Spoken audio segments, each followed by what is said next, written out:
Absolutely. I'm keen to explore this with you. So let's think it through together. What's your take on it?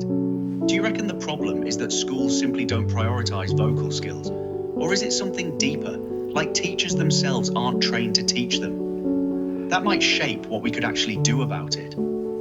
Yeah, I think there are multiple reasons. As you rightly mentioned, that is also one of the reasons. The first reason is, like for example, writing and reading, you can quantify it so that you can evaluate it. It's very easy for teachers and schools to kind of teach large number of students and which can be measured, reading and writing. But speaking cannot be like that. It has to be one-on-one because everybody has got their own difficulties and it needs to be addressed one-on-one. Schools don't have that kind of infrastructure, nor they generally don't do which they cannot measure. Okay. The second thing is the one which you said, that teachers are not trained to teach a vocal skill, in the sense nuances of intonation, and you need to be really good with emoting and using your vocal variation, melody, and should have that presence, okay, vibrancy. And most of the teachers do lack that. They're good at teaching a simple mathematics, science, and some languages, but beyond that they aren't trained, and this can be done only by experts who understand the subject on a deeper level. So as you rightly said, teachers are not being in the position is another aspect. You've really crystallized two fundamental barriers there, and they're interconnected in a clever way. The measurability problem is the real crux. Schools optimize for what they can quantify and scale, and vocal training simply doesn't fit that model. It demands individualized attention and subjective assessment, which doesn't play well with how institutions operate. And your second point about teacher capability is spot on. You can't teach something you don't embody yourself. It's not enough to know the theory of intonation or melody. You need to actually have that skill, that presence, that ability to move an audience. I come across many people doesn't flourish in their career, in their life. One of the big reason is their inability to use this capacity of speaking, in the sense they do speak a general speaking, but they are not so impressive when it comes making presentation. They lacking that particular skill made them invisible. That invisibility costed them a lot on a personal level, on a professional level. Many of them, they missed their position of being a leader because of they're not good at communication. Many of them lost chances because they were not good at presenting concepts or the ideas what the company is selling. Therefore, they lost the chance of becoming a group head or a leader or getting a next promotion. So I see a good suffering from this. I tell you one thing, like there will be always 2 to 3% of the people who are naturally blessed communication skill. But rest of the 98, 97% of the people, they don't have it. They have to learn it. And hardly people put effort in learning. And I try to understand like why people are not putting effort, even though they know the importance of it.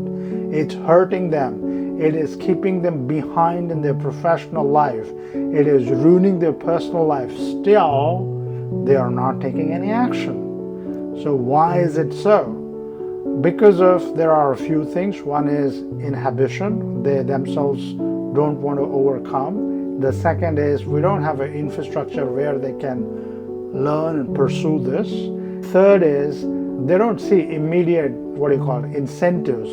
Henceforth, the motivation they are lacking. But let me draw a parallel case study. You see, once upon a time there were very few facilities where you can go and do exercise. But last 4 to 5 decades, there's a good amount of fitness center opened, and there's a huge facility, gym, and whole lot of fitness centers, yoga centers popped up in the city. That really created this infrastructure for somebody who wants to be fit, there is a facilities where he or she can enroll. So likewise for a vocal training as well, we need to have number of institution facilities so that people can access this. First of all, we have to make them accessible so that people can go and take advantage of these places to improve their speaking quality. What do you say about this? It's a really compelling parallel, Dharam. The fitness industry genuinely transformed because infrastructure made it accessible and normalized. You're spot on that vocal training needs the same treatment. Right now it's seen as something for actors or public speakers, not everyday essential skill development. But here's what strikes me. The fitness boom also worked because there's immediate visible feedback. You see results in the mirror. With vocal training, the feedback is more subtle and takes longer to manifest in career gains. So alongside creating the infrastructure, don't you think we'd also need to help people recognize those smaller wins earlier? Compared to 40 years ago, if you take today you have to be vocal in every sphere of life, whether professional, personal, or social gathering. It's becoming more and more need of the day skill, and that's people are recognizing it. But somewhere what happened is that they do converse with others, because speaking is something which we learned from very beginning, in the sense before we go to school we know how to speak. Okay, it's not something unknown thing, but only problem is the way they speak, that is not impressive enough, that is not bringing their personality to the forefront. That is where we need to address. Exactly. That's the key distinction. Speaking itself isn't the barrier, it's the quality and impact of how you speak. Everyone can talk, but most people never refine that raw skill into something compelling. And you're right, that social media and visibility have completely shifted the stakes. 20 years ago, you could be brilliant but invisible. Now, whether it's LinkedIn, presentations, or even just Zoom calls, you're constantly on display. The vocal presence you're talking about, that ability to bring your personality forward, to command attention, that's become genuinely career critical.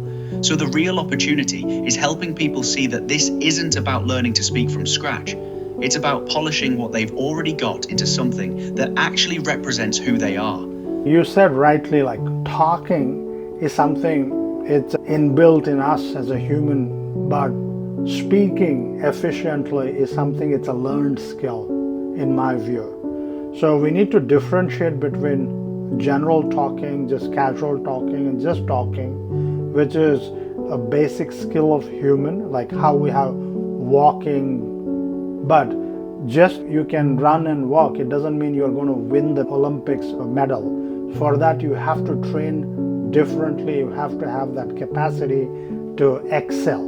Likewise, talking is not enough. You need to have that speaking skill, which makes you shine among your colleagues, among the professional environment, and you become compelling. What do you say about it? That's a brilliant way to frame it. The distinction between talking and speaking is exactly right. Walking versus running, or being able to move versus being an athlete. It's the same skill at its core, but the training, discipline, and refinement transform it into something exceptional. And that's where most people fall short. They're content with functional talking when the world increasingly demands compelling speaking. The stakes are higher now because visibility is unavoidable. So yes, we absolutely need to shift how we think about this, not as learning something foreign, but as elevating an innate human capacity into a genuine competitive advantage. That's the real conversation we should be having in schools and workplaces.